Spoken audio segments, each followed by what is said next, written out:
Hello friends, welcome to my RD English. आज के इस सेशन में हम लोग एन एफ्ताफ जो एक पोम है के बारे में अध्ययन करेंगे। यह वाल्टर डेला मेरे के द्वारा लिखा गया है। बहुत ही सुंदर पोम्स है। एक एक शब्दों को हम लोग बारीकी से देखेंगे, समझेंगे। ये देखिए, एन एक एपिताफ।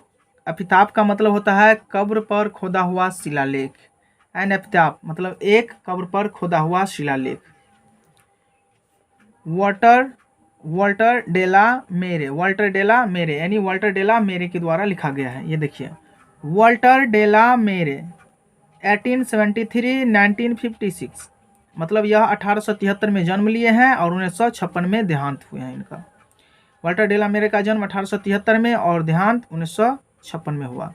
वॉज बर्न जन्मे थे इन द विलेज गांव में ऑफ के चार्ल्टन गांव के इन कैंट में जन्म लिए थे, यानी कैंट में चार्ल्टन गांव में जन्म लिए थे जो इंग्लैंड में है। कहाँ है? इंग्लैंड में।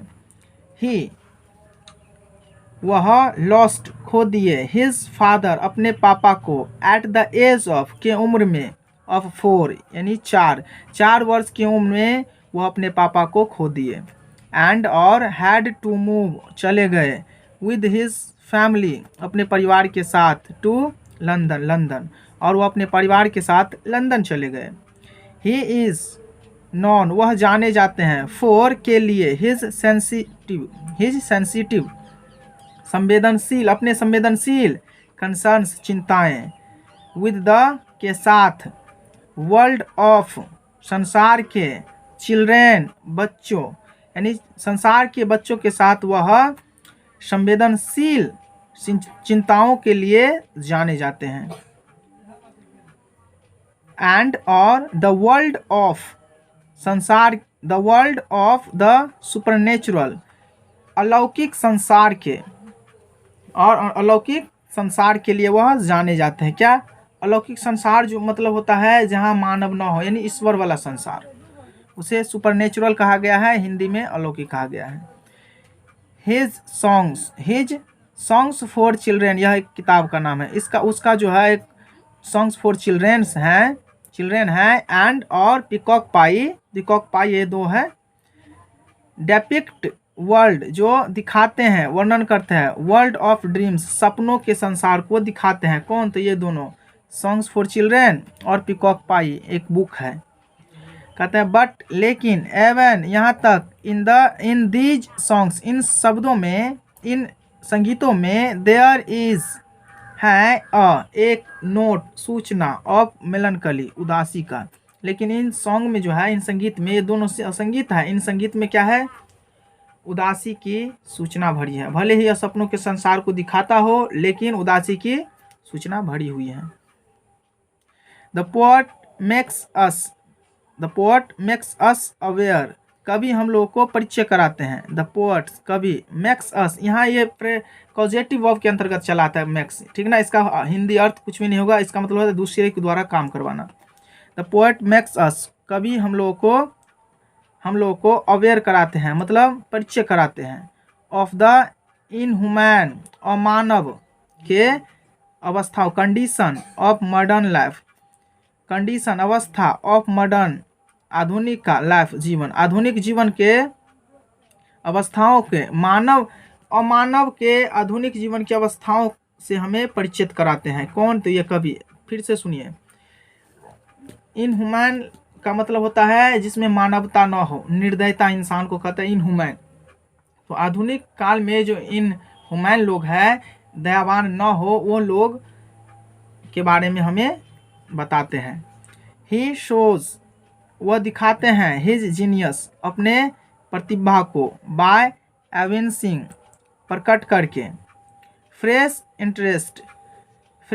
इंटरेस्ट मतलब पूर्ण रुचि, इन ओल्ड थीम्स पुराने विषयों में पूर्ण रुचि लेकर हमें अपने जीनियस को दिखाते हैं, प्रकट करते हैं। कौन? तो ये वाल्टर डेला मेरे। क्वीन एलिजाबेथ द्वितीय, रानी एलिजाबेथ द्वितीय जो थे, ऑनर्ड हिम उन्हें सम्मानित किया, विद द ऑर्डर के साथ, order of merits, order of merits एक फ्रेज है जिसका अर्थ होता है गुणों के आधार पर। तो ऑर्डर ऑफ मेरिट यानी गुणों के आधार पर क्वीन एलिजाबेथ द्वितीय ने इन्हें सम्मानित किए। कितने में? तो इन 1953, 1953 में। I hope you will have understood it. And अब हम लोग आगे के पोएम के बारे में, ये जो पोएम्स है इसके बारे में अध्ययन करते हैं। यहाँ तक इसका इंट्रोडक्शन था, ठीक ना। आपसे पूछेगा वाटरडेला मेरे का जन्म कब हुआ? तो कब होगा? 1873 में। देहांत 1956 में। कितने वर्ष की उम्र में इसका पापा देहांत हो गए? तो यह जब यह 4 वर्ष का था, ठीक ना। वो कहाँ चले गए? तो लंदन। कहाँ से? तो इंग्लैंड से। तो ऐसा आपसे पूछेगा। तो ये रहा, ये बहुत ही छोटा पोम्स है। इसका पोम ये है एन एपिताफ, कब्र पर खोदा हुआ एक शिलालेख, ठीक ना। हेयर लाइज, यहाँ है, या लाइज का मतलब है या पड़े हैं, ठीक ना। हेयर लाइज, यहाँ है। एक मोस्ट, सबसे, ब्यूटीफुल, सुंदर, लैडी, महिला, यहाँ सबसे सुंदर महिला है। Light of step and heart, हृदय और प्रकाश की देवी, वॉज सी, वह थी।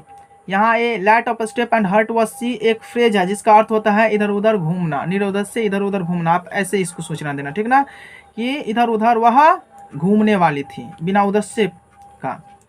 आई थिंक, मुझे लगता है। सी वॉज, वह थी। आई थिंक मतलब मुझे लगता है, यहाँ थिंक माने सोचना भी और लगना भी। आई थिंक मुझे लगता है। सी वॉज, वह थी। द मोस्ट ब्यूटीफुल, सबसे सुंदर, लेडी, महिला। कवि को लगता है कि वह सबसे सुंदर महिला थी। दैट, जो, दैट का मतलब जो। एवर, कभी। वॉज, थी। इन द वेस्ट कंट्री, पश्चिम देश में, जो कभी पश्चिम देश में थी। बट ब्यूटी, लेकिन, सुंदरता, वेनिसेज, खत्म हो जाते हैं। ब्यूटी, सुंदरता, पैसेज, समाप्त हो जाते हैं, गुजर जाते हैं। हाउ एवर, शायद, रेर, दुर्लभ ही, इट भी हो, शायद दुर्लभ ही ऐसा हो।